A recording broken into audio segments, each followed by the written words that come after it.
dinosaurs here in Fossil Canyon.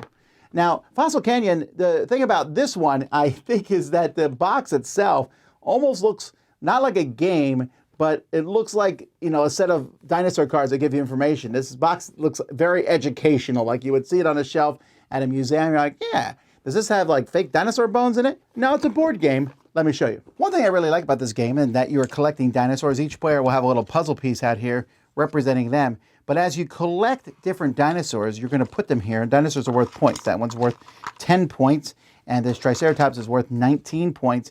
But they also kind of give you an idea of, they show you exactly who's winning or not. So this one's 15 points, and this one's 18. And you can, at a glance, see that this one's winning. And as you add more, here I got the T-Rex, whoom, 25 points. This is just a nice little concept. Players are collecting dinosaur fossils to do this. And so these are dinosaur fossils. These show how many points they are. It shows you how many body parts each of them has. So this one, for example, the Brachiosaurus has 3 body parts. It has a tail, the middle, and the head. It's worth 20. If you get all 3 of these, then you've gotten it. You'll do that. There are 2 ways to play the game. In the basic game, all the cards are mixed up in the middle. At the beginning of a turn, you turn over an event card. Something happens. If you're playing with the expansion, it will show you where different, things might happen on a grid. You're playing from a grid. But in the regular game, you'll then flip one of these cards face up, and then you can take 2. So maybe I'll take these 2, or I might take this one, and you'll put them in front of you. You can then switch a card with somebody else at the table. You give them one of yours, you take one of theirs. At the end of your turn, you can hide 3 of your cards, and so someone can switch a card with you, but if they're really looking for the Brachiosaurus, they might not know where it is.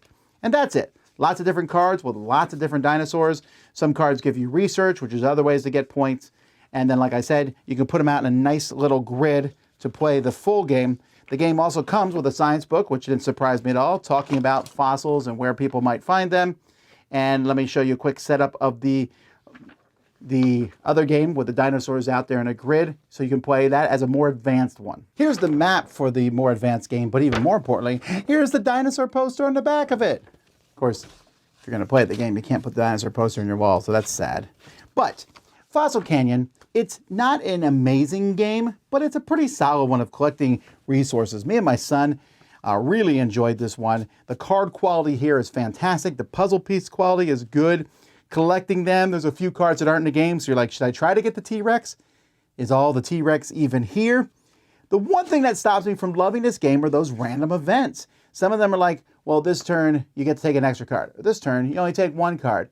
And that just feels awfully random and can be punishing and unfun. And that drags it down to a 6.5. It's almost there. It's almost the game I want to play. I just don't think the event cards are where this game should be. And there's also some randomness when you draw cards. If you draw a big dinosaur, you can quick build that dinosaur before somebody gets it from you. But I do like the idea of collecting dinosaur parts. It's always been something I found to be enjoyable, and I think a lot of people will like it. It's much more exciting than the box cover might make you think, but that is Fossil Canyon.